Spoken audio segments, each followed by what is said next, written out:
When the word recession flashes across news screens, most people feel fear before they feel facts. Jobs feel fragile, prices feel heavier, and the future suddenly looks smaller.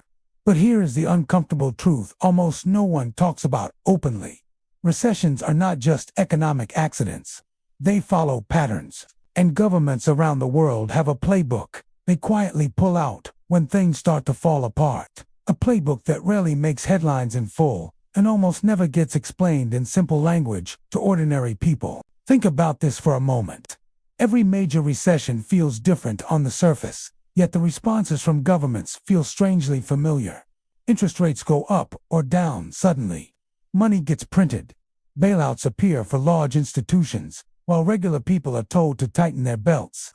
Media narratives shift overnight. Fear spreads faster than clarity. This is not random. This is strategy.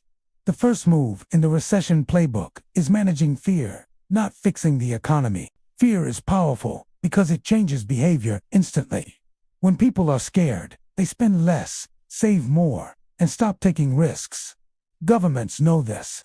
So the language used during early recession signals is always carefully chosen. You hear phrases like temporary slowdown, soft landing, or transitory pressures. These words are designed to delay panic. Because once panic hits, markets crash harder, unemployment rises faster, and control becomes more difficult. At the same time, governments quietly prepare institutions behind the scenes. Central banks meet before the public even realizes how serious the situation is. Emergency scenarios are discussed months in advance. Liquidity plans are drafted. Financial stress tests are run on major banks. None of this is shared openly. Not because it is illegal, but because transparency can sometimes accelerate fear. Information, in a recession, becomes a double-edged sword. Then comes the most misunderstood tool in the playbook: interest rates. To the average person, interest rates feel boring and technical, but in reality, they are one of the strongest weapons governments have. When inflation is high, rates go up. When growth collapses, rates go down. But timing is everything. Raising rates too late allows bubbles to grow. Lowering rates too early risks inflation spiraling out of control. So governments and central banks often wait until the pain becomes visible before acting, even if they saw it coming earlier. This delay creates a dangerous illusion. People think leaders are reacting slowly or incompetently. In reality, many decisions are calculated trade-offs. Someone always pays the price. Higher rates protect currency value but hurt borrowers. Lower rates stimulate spending but punish savers. There is no pain-free option. The playbook is about choosing who absorbs the shock. Another key step in the recession playbook is liquidity injection. This is the part often described as printing money, but the reality is more complex. Governments don't just drop cash from helicopters, at least not at first. They inject money into financial systems, banks, and bond markets to prevent collapse. The logic is simple. If the financial system freezes, the real economy dies. Businesses cannot pay employees. Supply chains break. Panic turns into depression. So governments prioritize stability at the top of the system. This is why large banks and corporations often get support first. It looks unfair, and in many ways it is. But from the government's perspective, letting major institutions fail creates a domino effect that harms everyone. The problem is that while the top is stabilized, the bottom often feels ignored. Wages lag, living costs rise, trust erodes. During this phase, media narratives become extremely important. Governments need people to believe that the situation is under control, even when it is not fully under control yet. This is where optimism is amplified. Stock market rebounds are highlighted. Select economic indicators are promoted. Worst-case scenarios are downplayed. Not because leaders are lying outright, but because confidence itself is treated as an economic tool. But here's the hidden cost. When reality eventually catches up with optimism, the shock feels worse. People feel betrayed. They feel misled, and that emotional damage lasts longer than the recession itself.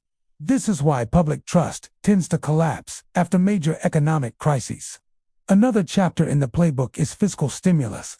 Governments start spending aggressively, often under the banner of saving jobs or supporting growth. Infrastructure projects, relief packages, and subsidies roll out quickly. On paper, this looks generous. In practice, it is also strategic. Stimulus keeps people employed, which keeps social stability intact. Unemployment is not just an economic problem, it is a political one. However, stimulus is rarely neutral. Some sectors benefit more than others. Some regions recover faster. Some companies grow stronger than before. This reshaping of the economy during recessions is rarely accidental.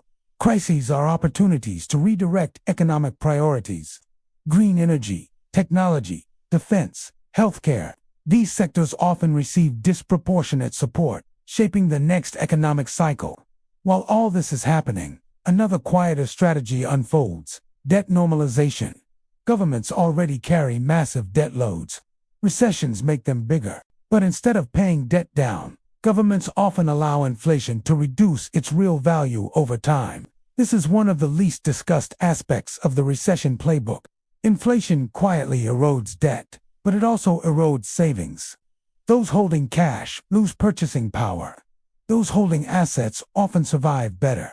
This creates a silent transfer of wealth, not through taxes, but through inflation. It's legal, subtle, and extremely effective. And most people only realize it after their money buys less than it used to. As the recession deepens, messaging changes again. What was once temporary becomes structural. What was once under control becomes challenging but manageable. This gradual shift prepares the public for longer pain. Governments cannot shock people with bad news all at once. The playbook relies on gradual psychological adjustment. At the same time, regulations quietly loosen. Rules that once restricted banks, lenders, or corporations are relaxed in the name of recovery. Risk-taking slowly returns. Asset prices begin to rise again, even while everyday life remains difficult for many. This disconnect creates confusion. People ask, if the economy is bad, why are markets going up? The answer lies in where money flows first. One of the most uncomfortable truths is that recessions widen inequality before they narrow it. Those with access to capital can buy assets cheaply. Those without struggle to survive. Governments know this, but addressing inequality during a recession risks slowing recovery, so it is often postponed, promised for later, and rarely fully delivered. Eventually, the narrative shifts toward recovery. New terms appear: green shoots, economic rebound, resilience. These words signal the final phase of the playbook. Confidence must return. Spending must resume. Risk must feel acceptable again. Interest rates stabilize. Stimulus tapers off. The crisis fades from daily conversation. But here's the final secret almost no one tells you. By the time a recession officially ends, the biggest winners and losers have already been decided. The recovery phase is not when fortunes are made or lost. That happens quietly, during the chaos, when fear is highest and clarity is lowest. So why doesn't anyone explain this openly? Because the playbook works best when most people don't fully understand it. Predictability creates resistance. If everyone knew exactly what would happen, behaviors would change, and the tools would lose power. This doesn't mean governments are evil masterminds. It means they operate within a system where stability is prioritized over fairness, and control is valued over transparency. Understanding the playbook doesn't make you immune to recessions, but it does change how you react to them. Fear becomes information. Headlines become signals, not commands. If you're still watching, remember this one thing. Recessions are not just about money. They are about psychology, power, and timing. And those who understand that usually come out stronger on the other side. If this opened your eyes even a little, subscribe and visit the channel for the next video, where we break down how individuals can position themselves before the next recession hits, using the same signals governments watch. Because the real advantage isn't having more money, it's having more awareness.